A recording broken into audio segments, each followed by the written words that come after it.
ChatGPT is out of business. OpenAI is out of business. In 4 years, less? I mean, I think the only way that they could actually burn money faster is if they got a nuclear reactor and put it in there, and they might need to do that for the energy demands of their growth. Unprompted by Rival is a podcast for marketing leaders who figured out that the demo isn't the product, the deck isn't the deployment, the headlines on LinkedIn are not the reality. So if you think AI is a sprint, this is not for you. But if you think it's a marathon, then pull up a chair. Jenna, you said that you would keep a straight face. I didn't. I never said that. Here we are, live podcast recording. Yeah. AI.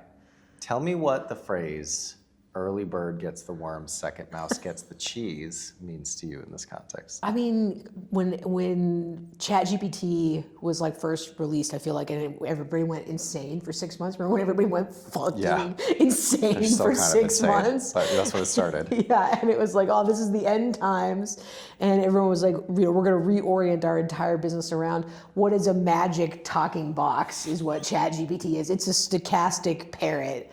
And I think a lot of people like rushed like straight into that, and that was like, oh, you got to be a first mover, you got to be get the worm. It's not even early bird, it's like early lemming. Yeah, but actually, I think reorienting around just LLM functionality, or again getting into things too early, that's the mousetrap. And it's the people that waited a little bit for the technology to mature, can actually do real things with it now. Maybe, not the people. Maybe like us. Maybe. Like us. Maybe. Yeah. Ooh, could be. Yeah. What are you most excited about that we're building right now? I really like the Harvard dashboard, the creative thing. Have you seen that? Yeah, you looked at the Workshare stuff? Yeah, I'm really cool. excited We're about that. working that into a couple of pitches already. Again, because it's it feels like there are proportionately very few legitimate use cases of AI compared to just the mountains of fucking bullshit. But this is actually one of them where it solves a real problem of numbers are not words. It's very difficult to put comparative media performance or creative performance numbers into conceptual language, and computer vision kind of does that. And so you can actually then marry words with numbers, which has kind of been one of those things of it's frustrated me for a long time in my career of media people and creative people want to communicate, but find it very hard, right? They speak different languages. And now computers can fix that, sort of, maybe. I think that's the thing that I'm most excited about. I mean, so many of the tools and the tech modules and the AI agentic orchestration that we built and things like that. But I think the bigger thing really comes back to I always say it the wrong way, the early bird gets the worm, the second mouse gets the cheese philosophy, a lot of which came from you, so I'll give you credit for that, which is so much of what we saw in those early insane days, of which we are still very much in it, was solution looking for a problem. Yeah. It was people building things because they could build things. And our approach has always been, where can we unlock value with this technology? What are the needs of our audience? Where's the opportunity to learn more and learn better about challenger brands? And now the tech, particularly with agentic and reasoning models, not just the early LLMs, has allowed us to solve so many more problems. And that's really what we're focused on building. And we don't have a chatbot that's invented a legal policy that has been used against us in court. I mean, that's a win. That's a win. I cannot wait for all the regulatory things that are going to come up, especially with the EU AI Act that's coming in. Oh, yeah. This summer. Yeah. All right, now on to the question. So, our take on the show, as you know, is that AI in marketing right now looks a lot like the internet in 1999. Everybody's racing to build pets.com instead of Amazon. Tell me where we're right and where we are full of shit. I was for sure full of shit and very wrong about the pace of change and how far brute force scaling got us very quickly, which I guess is kind of a reasonable category error to make for somebody who's not in the business. But I was for sure fucking wrong about that. I feel pretty stupid looking back at it now. I think we were 100% right on AI is not actually killing jobs. It's just fucking outsourcing. It's just outsourcing. That was true literally a year ago. We talked about that on the Can One, and I think that's still true. And I think there's more legit economic evidence coming out to support that. What did you believe about AI and marketing a year ago that you now think was wrong?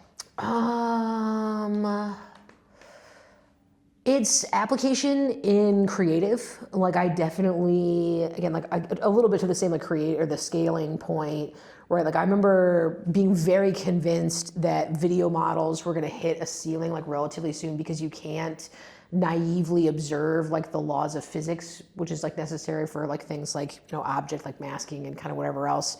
And the new video models and the stuff that like Tim and the creative guys do are fucking crazy good. That Lawn Doctor stuff was like, Oh my God. you can still tell like in a couple frames, but you have to really look for it. And you have to know, right? Yes, Like, because I've shown that to a bunch of people, and I'm always like, look what we can do with AI. And actually, I'm like, wait, the next time I want to be like, look what we did, and find a clever way to be like, do you think it's AI? Because I actually don't think. I mean, the client was like, oh my God, I had no idea that this was possible. Yeah, I think if you lead people with the like, do you think it's AI, then that immediately puts people on guard. But yeah, it was really good, and like that was a lot of things in motion. I thought that was really impressive. I was wrong about that. Yeah, and I will say, I mean, that was, and I don't know if this episode is going to go out before or after the one with Tim, but that was as much about the talent and the taste as it was the technology, right? Like being able to make those videos. Yeah. It's like that team spent almost just as long producing those AI videos as they would have with like real life production. The cost came down a lot, but the time to actually get them to the same quality bar and being able to do so much more stuff creatively that you wouldn't be able to do if you were constrained to real life production, it still takes the same amount of time. So I know we're going to come on to kind of like taste and talent versus tech, but that's one of the big things for me in that example. All right, question 3. Everyone asks what marketers should be using AI for. Flip it. What are marketers using AI for right now that they should stop immediately? I should get to come to your house and slap you in the face if you bombard me with AI communication. That should be a law. Like if you are gonna intrude with a fucking robot into my inbox, my life, my space, I should get to come intrude into your fucking physical life. It is so rude. I do not want to have a conversation with your fucking Roomba. You know what I mean? Like be a human being, have a conversation with me as a human being. Stop using AI. This is fucking automated sales emails. You can always tell. In interviews, the number of interviews that we've had, especially for entry level like roles, where they've got like a Claude voice window open and are like obviously reading from it. We can tell, people can tell. I've been doing this for 20 years. You've been doing it for 10 minutes. I can fucking tell that you have a Claude voice window open. You know what I mean? Don't insult my intelligence. Oh, it drives me crazy. Okay, so why is this different than one of my pet peeves, which is direct mail is just people dropping garbage into your house? Which I know you disagree with. And I know from like a marketing standpoint, there's arbitrage with direct mail because like analog is coming back or whatever. I don't even open my real mail. You take a piece of garbage that I did not ask for and you physically drop it into my house. Technically the Postal Service did it. Like no, oftentimes it's like individuals that these companies. It doesn't have to come through the post office. You gotta put those no soliciting signs. No, Land doesn't want one. No, I don't know. All right, anyway. 4, between the platform's hype and capability, the consultancy selling transformation, and AI demos that don't survive contact with reality. I'm going to add another one here because I saw this the other day. It's still happening. The chief AI officer hires. What's the biggest piece of bullshit CMOs are being sold right now? That you'll be able to do like significantly better than like you already can with stuff. I don't know, that's like a pretty like nebulous way of putting this. But like that you will be able to completely replace like human workforces. I do think that there probably is something to, you can do significantly more with less people now, like when orchestrated like properly with AI, like that's true. But the mass, it's a river of bullshit of like, oh, you can replace your entire creative team with Canva, you know what I mean? Like that's a seductive narrative, I think, for a certain type of executive, but is not fucking true. Yeah. It's not fucking true. Something that I've been thinking about a lot is like, there's so much bullshit out there, so many propositions being sold, and then you see all those stats about the percentage of pilots that actually go on to become like full implementation and ROI and like all that stuff. And I actually think a lot of it is like, a lot of these tools and a lot of this technology right now makes the first mile so much easier. Yeah. Right? You can be like, you can replace this person, you can replace this workflow. You do the first couple steps and you're like, oh my God, this is amazing. But actually, like the example of the lawn doctor work and the work from our creative team, anybody can get to good so much faster. But actually to get to something great, that last mile or even those mid and later miles, the technology is not there. And I don't know if it'll ever be there because it will always take the humans to bring it to the final endpoint in a way that's actually differentiated. Which is, and again, like one of those things where it's like, oh, you feel like that should be a normal thing. Because literally, again, to use the last mile analogy, that's why we don't have autonomous trucks. Like that's why we do, like literally the last mile of delivery. To drop direct mail into everybody's house. Exactly, to drop large portions of mail, because like that last, because like some people have steps, like for example, you've got the pavers. Like again, a person needs to come over that. It's tough for a robot to do that. The last mile's hard. All right, you're the CMO of Fortune 500 brands. You can only choose one thing to invest in for the next 5 years: data, tech, or taste. Which do you choose? Taste, fucking taste. This is why these loser fucking tech bros are trying to colonize fucking taste spaces. This is why Jeff Bezos and his gauche, tacky wife invaded like the fucking Met for these things, because they're trying to colonize taste, because it is gonna be like the important thing. But I mean this, in some sense, like aesthetics, right? Everybody should have like more, everybody should be more aesthetically minded than they are. I'm tired of living in a millennial gray fucking world. More people should have aesthetic taste. But professionally, this means discernment, right? Like this means like the ability to discern things. And I think that there are just simply not that many people with that level of like scrutiny and attention and discernment.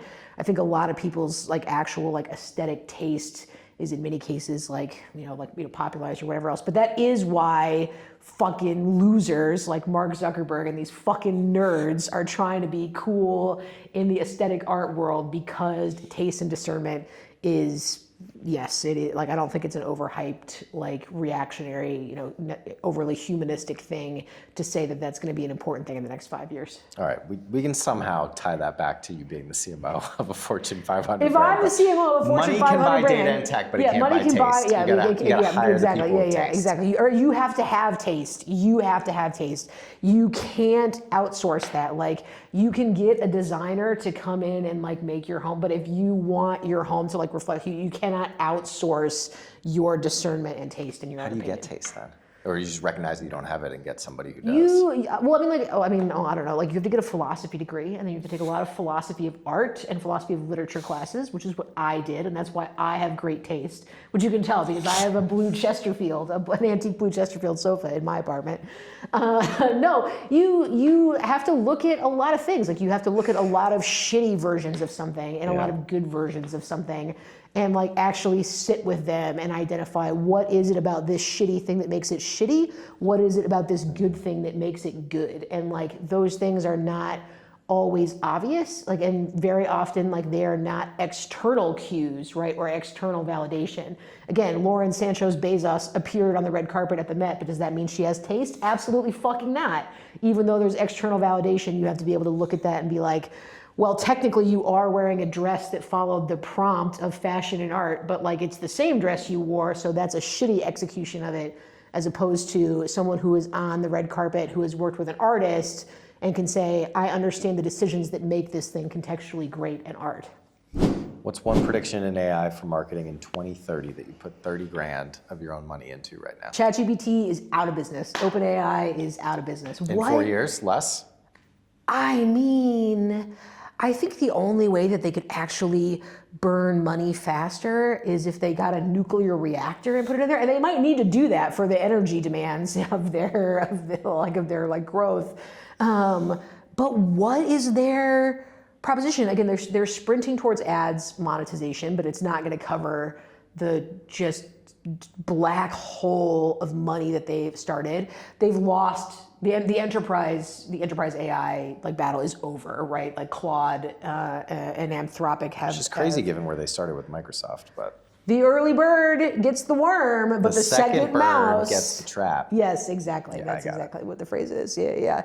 What is it? How does OpenAI surely there's not enough money in the world in 4 years. There's a finite amount of capital in the world. We can't keep adding trillions of dollars for what there will be no return. Are you gonna take a position on that in one of the prediction market? Probably. It's not gambling, it's a prediction market. It's a prediction market.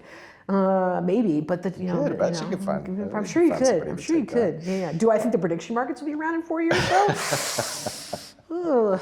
Not on the agenda. Last question. A CMO listening to this does nothing for the next year except follow one piece of your advice. What is it?